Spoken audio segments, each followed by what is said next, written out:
All right, guys. So, probably not for the last time, because I'm sure, like, everyone is going to keep talking about this. So, here we go again. Let's talk about gun control. All right? Except, we're going to talk about it in a very nuanced way. We're not going to look at it from an emotional standpoint. We're going to look at the practicality of it, right? What is practical? What is a good solution?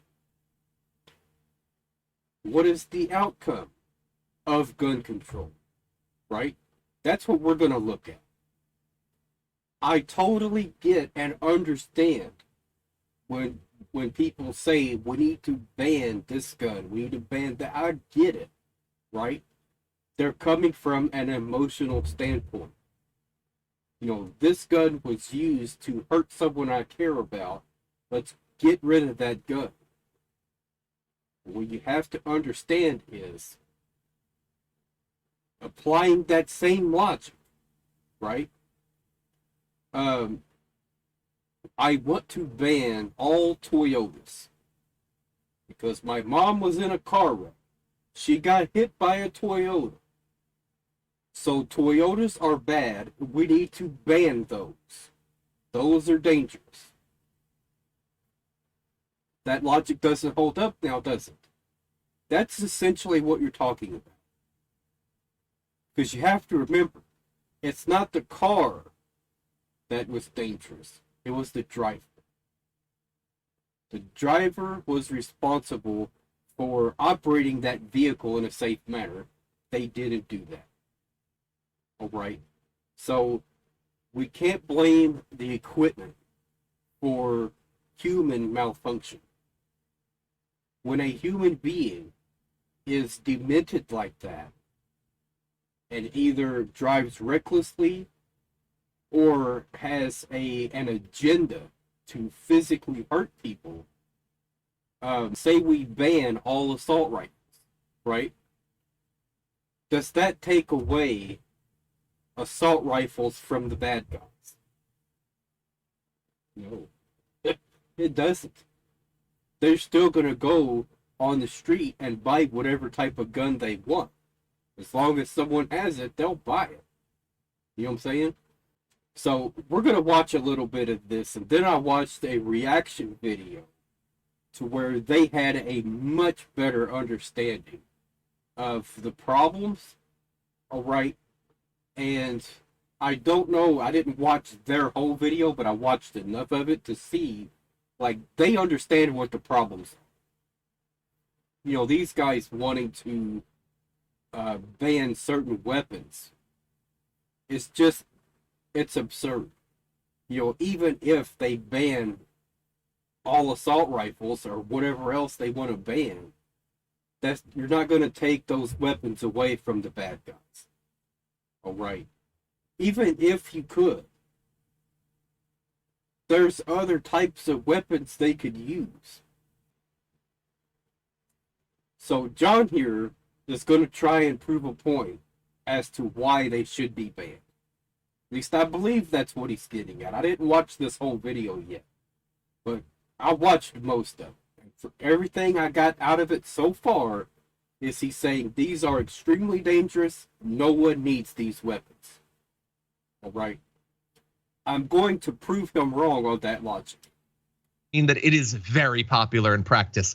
Literally millions of them are sold every year despite persistent calls for them to be banned, or perhaps because of persistent calls for them to be banned.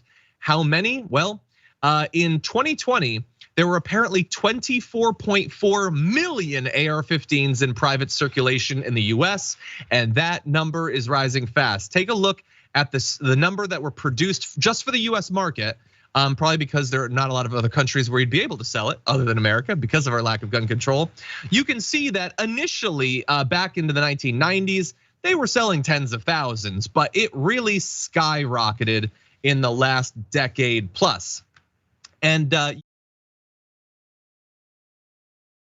so how many of those guns have been used in unlawful ways? How many? If you're going to tell me that this is a bad thing, then that means most of all of those guns that have been bought have been used to attack and assault innocent people. Show me the numbers on that. All right. It is ridiculous. And I'm not done yet.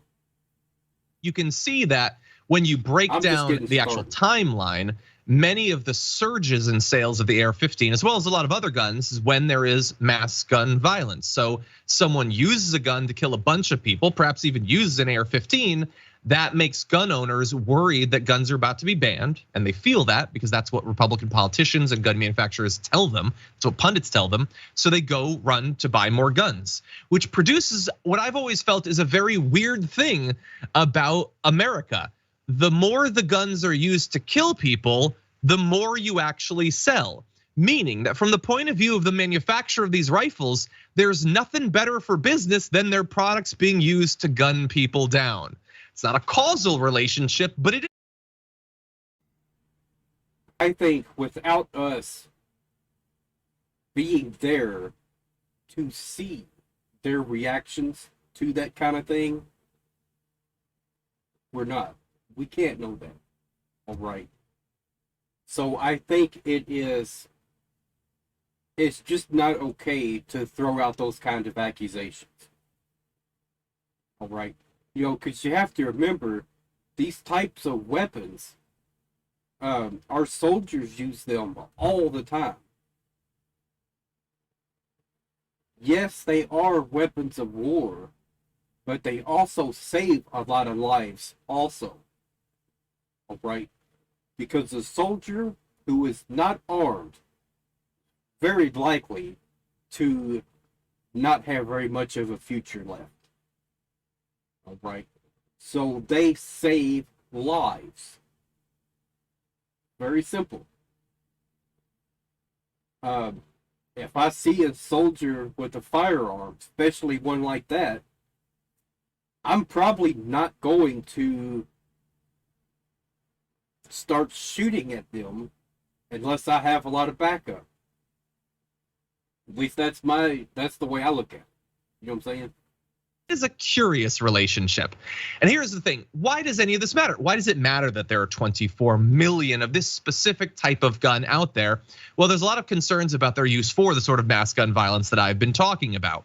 And there is some interesting mixed evidence about concerns on this particular type of gun. So if you take a look at some of the deadliest mass shootings in American history, many of them taking place in the last few years, you will find that AR-15s have been incredibly popular to be used in these. So, in the shooting outside the casino in Las Vegas, 60 people were killed. Now, the AR-15 wasn't the only gun in that case. In many of these cases, they don't just have one gun, but the AR-15 is very popular and overrepresented amongst these sorts of shootings. Now, interestingly, if you look at all mass shootings defined as more than 4 people being shot in a single instance of gun violence, it actually doesn't represent a very significant portion of those. You can take a look at the different sorts of guns, and the vast majority of mass shootings since 2006 at least have been conducted with handguns. That's 88% of them.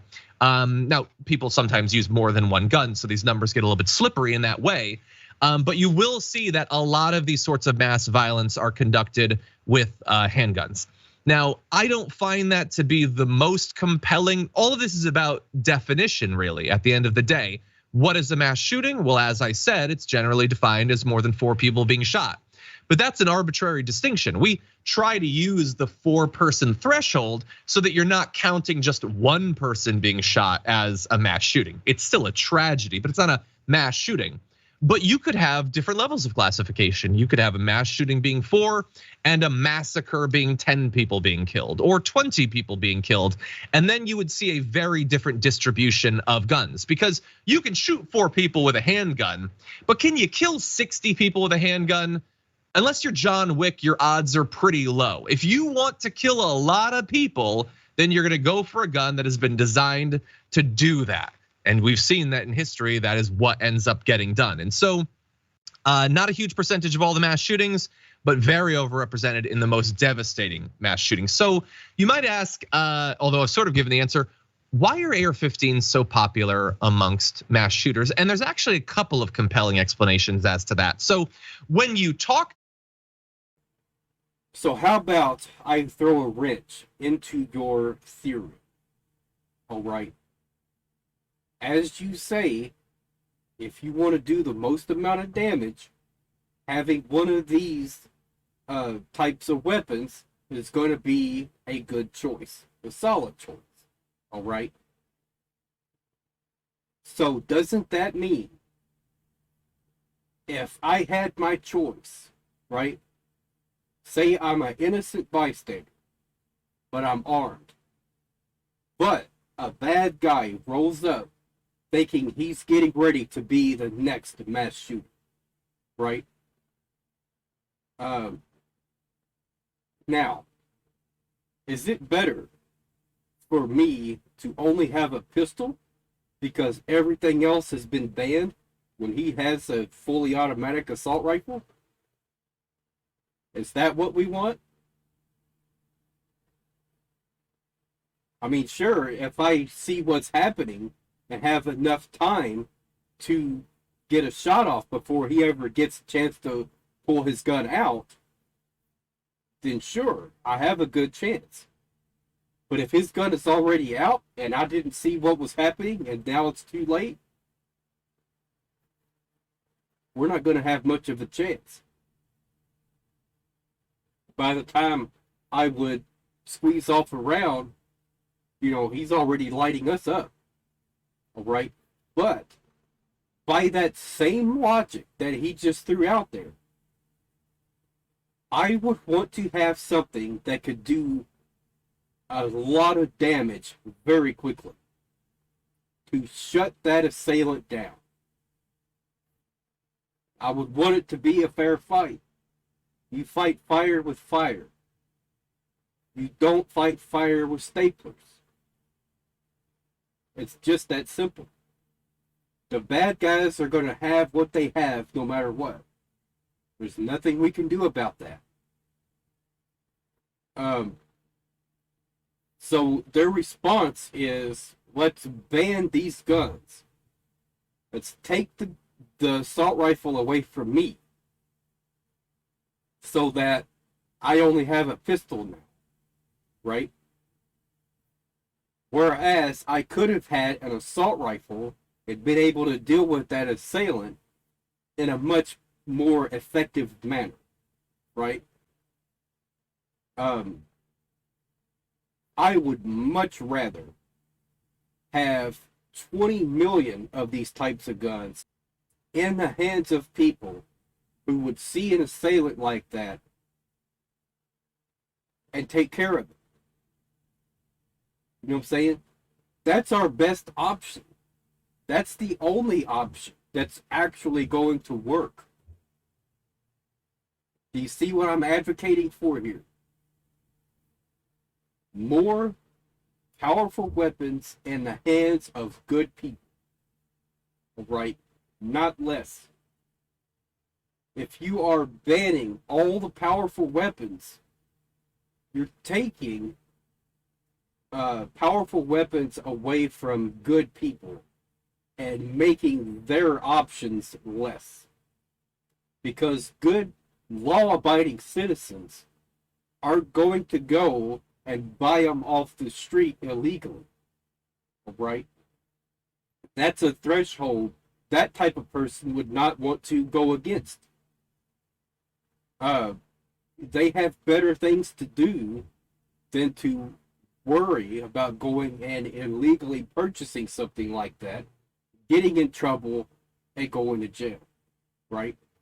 That's not their kind of lifestyle. They don't want that type of trouble. Right? So they want to go to a gun store, purchase them legally. Right? Now, here's the thing. For another innocent bystander that isn't armed, that previously was calling for these types of weapons to be banned, if she saw someone else in the crowd fighting back at that assailant with an assault rifle, specifically the type that she was before wanting to be banned, but then she saw that weapon being used in a good way to save innocent lives, would she then go back and say again, we need to ban this weapon? I don't think so. I think her philosophy and everything would be completely different. This weapon saved our lives because it was being held by a good person who didn't have evil intentions. All right? And that's the thing we have to focus on here. The gun doesn't control the owner and make the owner commit these awful crimes. That's not what happens. All right? That person, if once they get their mind set and that's what they're going to do, they're going to find, if they don't have access to this weapon, they'll find another weapon. You ban that weapon, and let's just say magically all those weapons disappear. They don't have access to them anymore. They'll find a different gun. You ban those, then they'll find a different gun. Until eventually, we just banned all guns. Now the only ones who has guns is people in control and in power. Now we're defenseless. We can't have that either. All right? So they just need to think about this in a logical way that makes sense.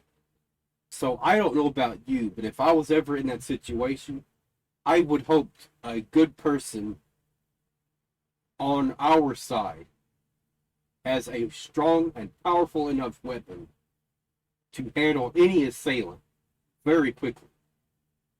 You know what I'm saying? I don't want them to be standing there with a stapler. All right? I just don't. I don't think anyone in that crowd would be saying, hey, wait, you need to put that down. That's dangerous. I don't care the fact that we all might get slaughtered.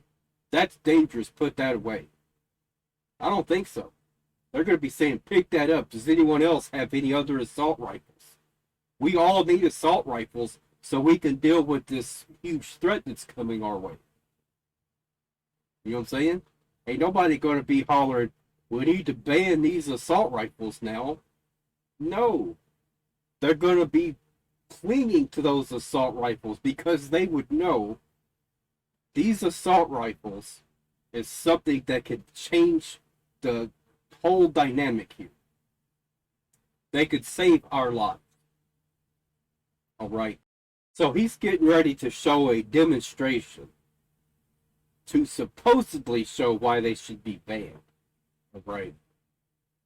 Doesn't show that at all. Bullet for bullet with certain calibers, because AR-15s are available in multiple calibers. They do a lot more damage. In fact, I want to demonstrate once again a video that we've shown before, comparing a sort of standard pistol ammunition, the damage it does to a body, with what can be done with an AR-15. Take a look at this.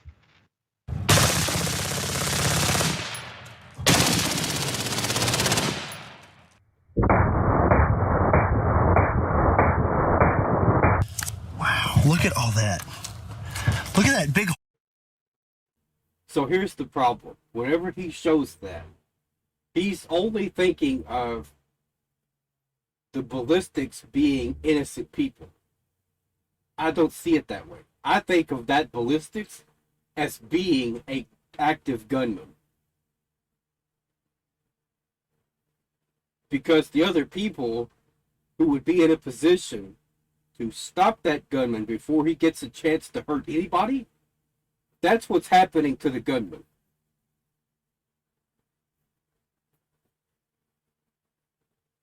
I think that speaks for itself.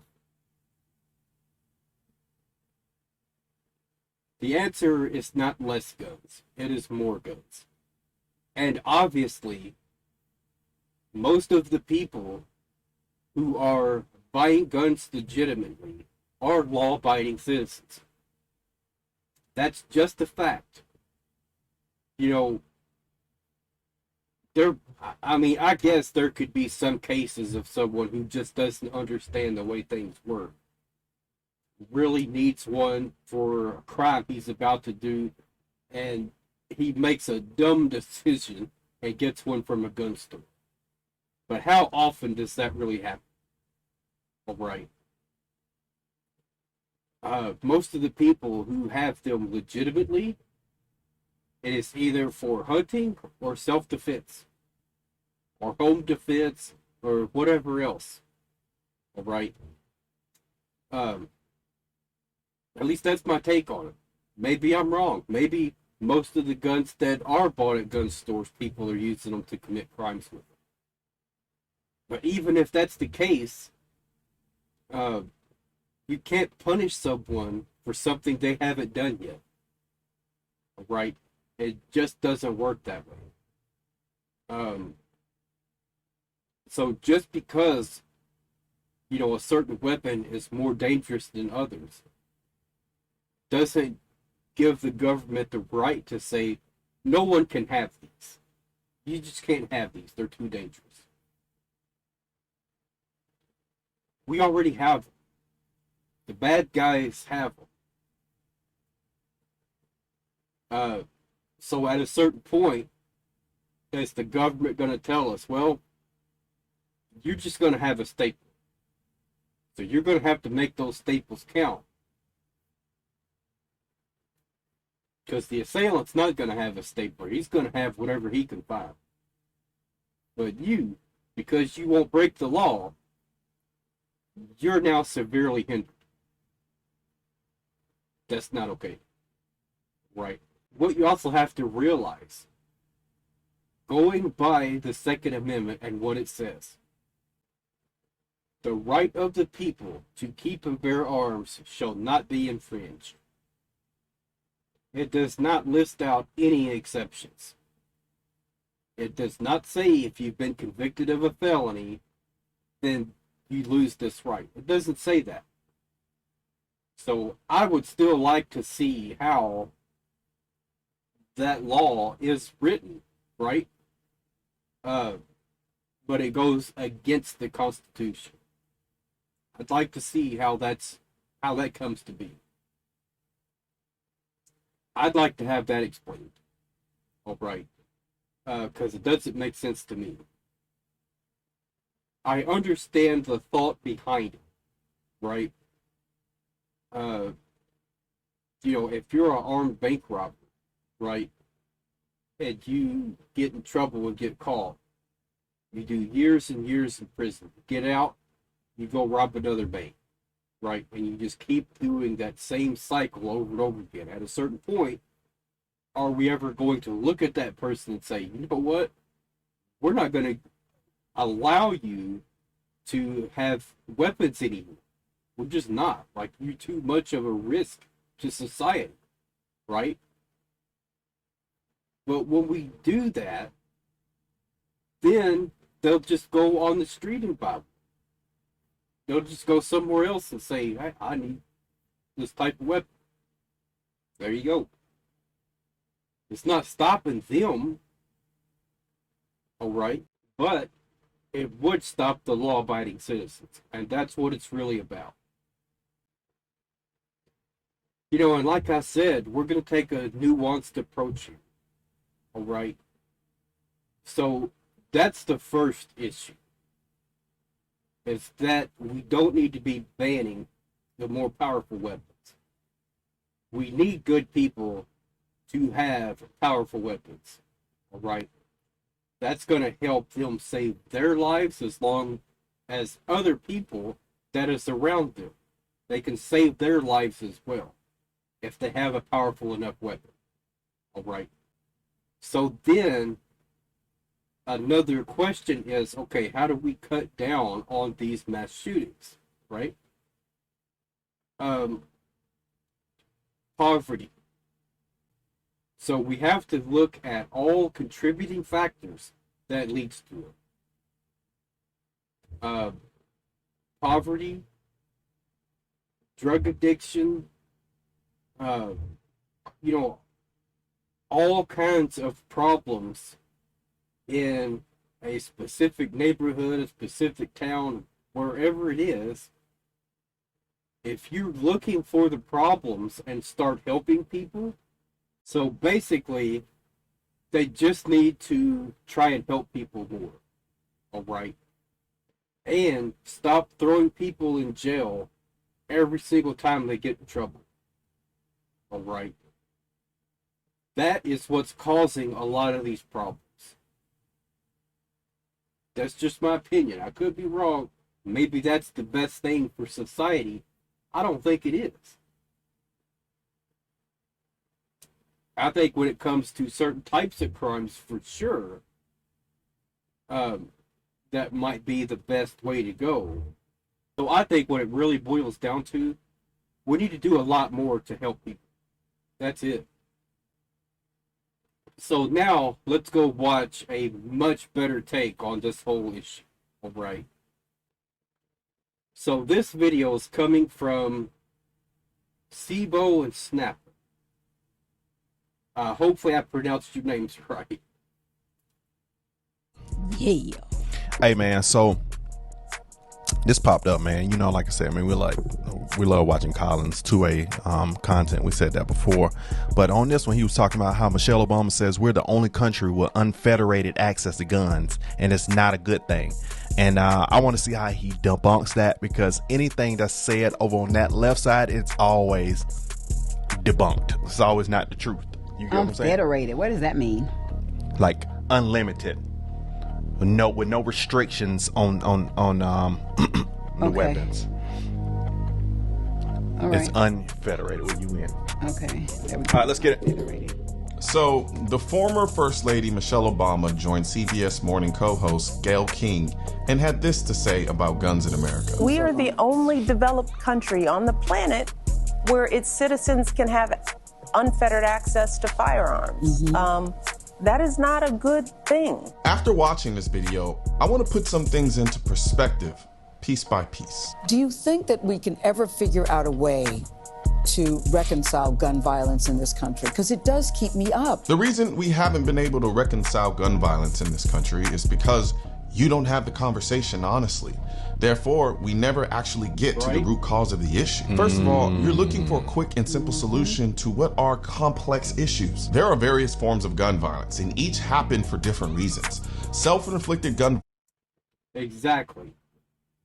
That is why each and every single time you need to analyze the situation.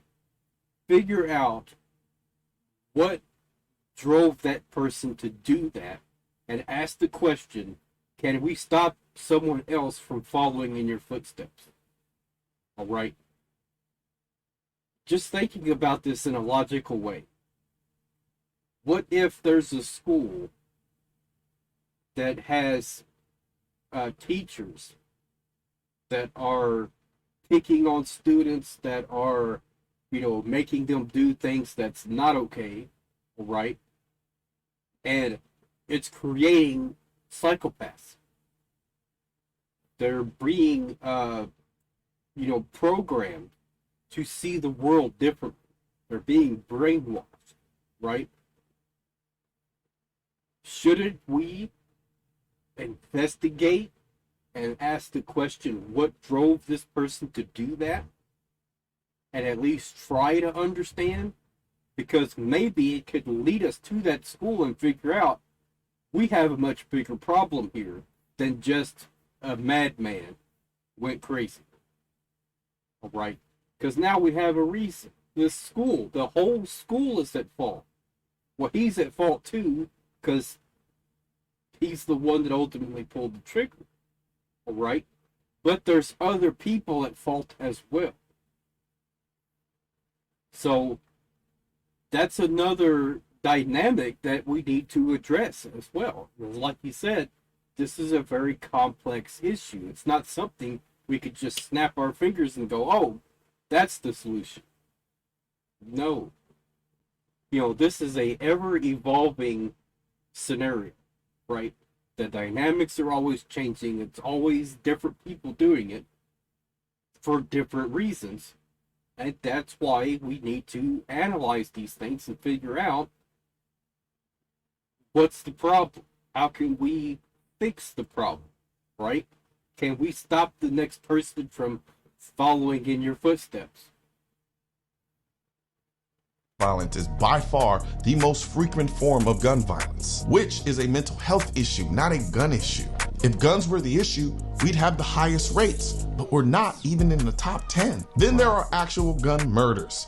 The vast majority of these gun murders happen in Democrat-led poverty-stricken inner cities by way of beefs between different gang and neighborhood cliques and drug territory disputes. That doesn't sound... I'm going to have to research that. That does not sound right at all. And this is what drives me crazy.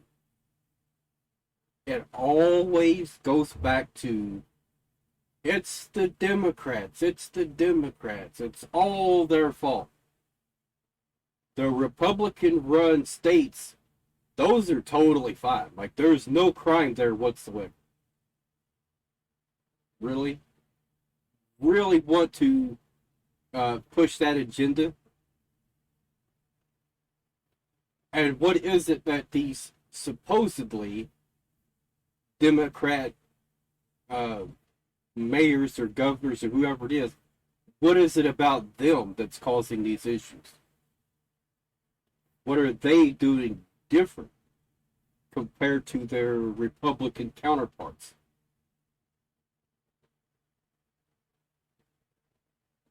And he also says that all of the inner cities are ran by Democrats. Like, that's a loaded statement right there. I mean, there is so much to that. Oh, right? So, we're going to research that. Before we end the video, I'm going to try and see if I can find the truth. But to me, that doesn't sound right. To me, that is pandering. It's exactly what that is. I'm Team Republican, and I want all my Republican buddies to know I am bashing every single Democrat there is. All the way. Like a gun problem. That sounds like a socioeconomic problem to me. Mass shootings account for less than 1% of gun murders, and it's likely lower than that because a good number of those mass shootings are gang and neighborhood cliques where 4 or more people died in that shooting and not just some random person shooting up a mall. Then there are accidental shootings, which can easily be avoided by simply focusing on firearm safety education. So yes, there is a way to reconcile gun violence in this country. Start focusing on the underlying issues causing such gun violence. Let's go. And they will drastically decrease. That's right. The problem is it's not a quick, simple solution. No. It will take time and it will be difficult, but the goal will be reached. To reconcile gun violence in this country, because it does keep me up. I hope and pray that at some point enough becomes enough. What is that point? We wondered that throughout our entire presidency, thinking that this time. Yeah, Barack Obama said that Newtown was one of the worst days of his presidency. Yeah. And we still didn't get that message. But when is enough going to be enough is a loaded way of implying that gun owners haven't seen a tragedy big enough yet to justify banning guns. It's also a very slimy statement because it assumes gun owners don't care about people dying and refuse to give up our right to bear arms simply because they're fun and have no other utility other than murder. We protect our right to bear arms because enough has been enough a long time ago. That's why people buy guns, for protection. We understand that there are evil people in this world that won't be stopped by laws. We understand that if we're ever to be confronted by that evil, Michelle Obama and her security detail aren't going to be there to protect us. We understand that though they try their best, police officers can't be there in time when a group of dudes with guns are trying to kick in our front door. This is why you and your family are surrounded by people with guns 24/7 for your protection. I find it odd that it makes sense to her that she would be protected by guns, but can't seem to understand why we have guns for the same reason. So the better question really is, When will enough become enough for Michelle Obama to get rid of her armed security detail that carries guns for her protection? Exactly. That's why I was just going. Because all the people that's arming them for the rest of their life and protecting for the rest of their life are fully loaded. Not just practicing Krav Maga. No, these people got ARs. They got nines. They got police issues. Glocks. You know what I'm saying? So it's like, Yeah. And we want them for the same reason. Same exact reason. It's no different. You want your armed bodyguards. You want your bodyguards to be armed so that they're able to keep anyone from harming you, right? We want the same thing. Your bodyguards aren't going to be there to help us. They'll be there to help you, though. But we want to be able to protect ourselves. We're not trying to depend on someone else to do it. You know what I'm saying? I don't understand the rationale, and I feel like every individual, every human adult in their right mind, meaning they can think for themselves and there is no underlying diagnoses, but a person can not have a diagnosis and still, have the intent to harm. But nevertheless, I feel like we ought to have the right to bear arms. The only developed country on the planet where its citizens can have unfettered access to firearms. That is not a good thing. And more of us have to feel strongly about it, and particularly our young people. This is where democracy comes in.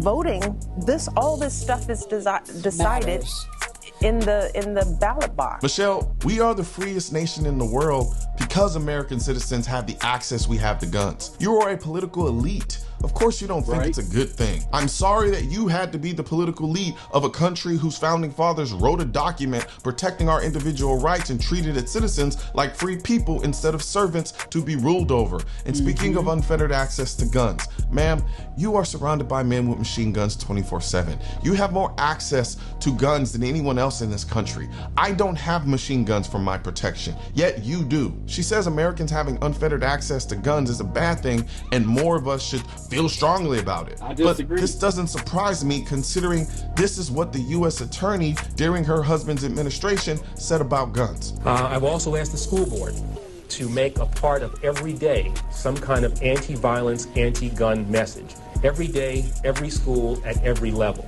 One thing that I think is clear with young people and with adults as well is that we just have to be repetitive about this. It's not enough to simply have a catchy ad on a Monday and then only do it every Monday. We need to do this every day of the week and just really brainwash people into thinking about guns in a vastly different way. I'm sure there are a lot of people who would say Michelle Obama's unfettered access to free speech is a bad thing, and I'm pretty sure you don't care. The same way we don't care about your feelings about our supposed unfettered access to guns. The reason the gun violence in this country continues is because you refuse to address the underlying issues that are causing the violence in the first place. And instead, you all use each tragedy as an excuse to push gun control laws that would have even prevented the tragedy in the first place. At no point do you talk to the most ardent of gun owners about the issues. No matter how many times we say we are willing to have that conversation, you all just sit in your fancy echo chambers and talk at us instead of to us. Your goal isn't saving lives, it's getting control. I'm not saying you want people to die, I'm just saying your agenda is blinding you from the solution. Let's go. Guns aren't political. That's why I need your help getting this message to spread on YouTube by clicking the thumbs up button, leaving a comment to let me know what you think of the video, then subscribing to the channel. But most importantly, click that bell symbol. Let's go. That's absolutely right. But I love this. I agreed with almost everything he just said. Only thing I didn't agree with was let's blame everything on the Democrats. Even though when I was on the other side, I still felt the blind side. I still felt it was relevant to bear arms. I wasn't on that. Never about taking your gun down to the gun drive. But I don't know if you know, but anybody that I know that's on the other side and they carry guns, they don't look at Second Amendment. They just see, I just got a gun to protect the house. But then when you open your eyes and see constitutional, you be like, Second Amendment. I'm supposed to have this. I can have this for this. You don't need. You just. It's open. The information vastly opens up when you switch your thinking. It's like I'm supposed to have this from the government, not just because, you know. But for your own humane protection. For your own humane protection. I don't think no two-way member, no person that a gun owner should be focused on a democratic. And then in other countries, what happens decision. when someone, harms somebody else? They may have tougher laws in regards to, penalizing people. And where is that? In London, it'd be knives. It just, I don't, So people, it's still a form of weaponry, even though I know a gun is deemed, I guess, could be more deadly, of course, than a knife, because you can definitely shoot more people with it than you can stab with a knife. But nevertheless, yeah. No, I don't think that's You need right. to change the Rationale. economics. You need to change the ecosystem. Has to change. And then the guns will be just guns. But if you don't change what's going on in our society, then you're going to keep pointing at the gun. The gun can do nothing. And I'm going to say this until the end of time. The gun has no power. It only has power from the person that's holding it with your left or your right hand. So that's the only person that has power. The gun is nothing. It's really, a gun is garbage without the person holding it. Now the issue is having the control of the person behind the weapon. Exactly. You can't control other people. No. Yet there needs to be some type of system put in place where there is a distinction, and I've said this before, where the people who have been, diagnosed with diagnoses and attempt to be, it needs to be continuity with the gun stores, shops, whatever, and mental health agencies, psychiatrists, psychologists, clinicians, whatever, that therapists. So there is a flag that may come up to say this person has this diagnoses, and this is, that ain't what you want to do, is sell them a gun. I think that's wise, because California should do that. They have so many rules to where they have, it's. I get what she's saying, but if you look at what the Second Amendment says, like I said before, it doesn't list any exceptions. All right. So I think it's a slippery slope. Once you start accepting the idea that, oh, they didn't really mean that, right? So we could just ignore that. We can ignore that. We could ignore that. So I think ultimately that's the problem we're having right now. Because a long time ago, it started out being a slippery slope. Now it's just a slide. Now it's just like, well, that's okay. We've already ignored, this thing, that thing, that thing, that thing. So what's the difference? Let's just keep ignoring other things we don't like that's in the Constitution. But that's not to say I don't agree with what she's saying, because what she's saying is logical. It makes sense. If someone is mentally unstable and they are, going around threatening people, doing things like that, and then they come in and want to buy a gun, and suppose they tell the clerk, I'm getting ready to take this gun and I'm going to go shoot some people. What's that clerk going to do? What's the right thing for him to do? Ignore the Constitution and say, even though the Constitution says I should not infringe on his right to own a weapon, at the same time, is it really okay to give him a weapon knowing what he's getting ready to do? Well, since he's just basically told on himself, you could call the police. You could tell the police what he's told you. It's as simple as that.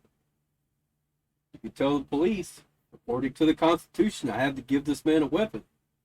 But just know, I know what he's getting ready to do, or at least that's what he told me. He may not even be serious. He may be pulling some kind of sick and twisted prank. You really don't know. He may be just testing you to see if you'll still give him a weapon. Really don't know. You can't read people's minds. Right? So, I don't know. Um, but to the most important thing here is don't take the rights away from law-abiding citizens. It's as simple as that. All right, guys. So I've pulled up a website here that's hopefully going to shed some light on that statement. All right. Analysis. Democrats at the helm of 11 of the 15 deadliest cities in the U.S. So this is according to worldpopulationreview.com. I'm going to look that up real quick, all right? Yeah, I'm going to do some more research into that later on. All but 3 cities on the list have Democratic mayors, Democratic district attorneys are also in charge of prosecution in 12 of the 15 cities. So according to this, it's down to the mayors and the prosecutors. And I looked at this a few minutes ago, and what it was saying was basically they are too easy on crime. They are letting people go when they have committed serious crimes. That's what the problem is.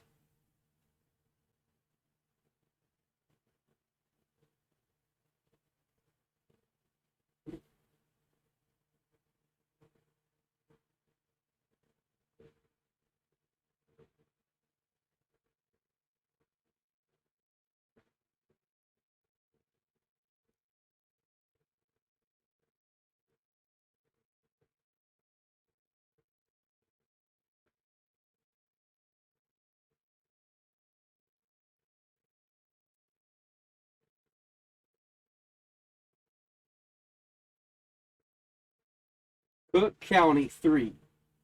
State's attorney Kim Foxx has reportedly dismissed thousands of felonies that would have been pursued in the past, according to the Marshall Project.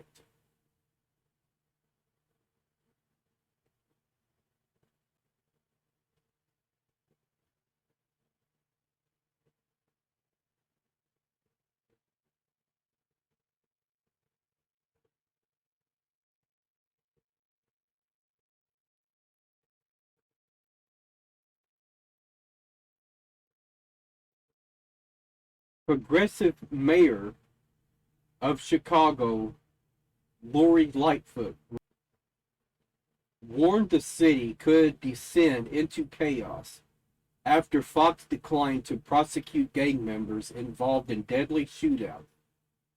After Fox declined to prosecute gang members involved in a deadly shootout. According to the Chicago Sun-Times, the outlet said a police report noted that Fox told police she would not prosecute the case due to insufficient evidence and because the shootout occurred between mutual combatants. The insufficient evidence I get. Absolutely. You can't just go prosecute someone because, well, you think they did something wrong. You need to have substantial evidence, right? But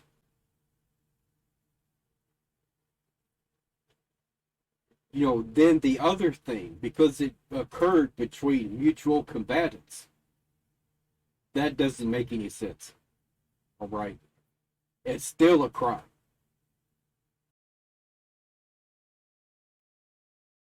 Yeah, so I think we're definitely going to have to do a lot more research into this. It's definitely very interesting. Here's the problem with this, though.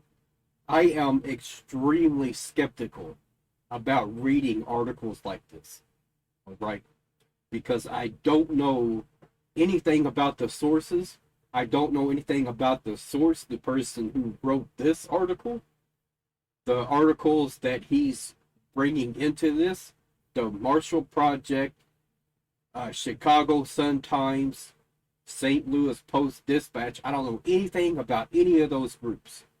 All right. So I think the best thing to do would be to focus on just those few that I've mentioned first and see where we go from there. All right. So that also includes the first one we mentioned. WorldPopulationReview.com. So I say those few, let's do some research on those, and you guys let me know what you think about it. Are they credible sources of information? Are they biased? Or what? What's going on? You know what I'm saying? So, all right. That's it for now, y'all.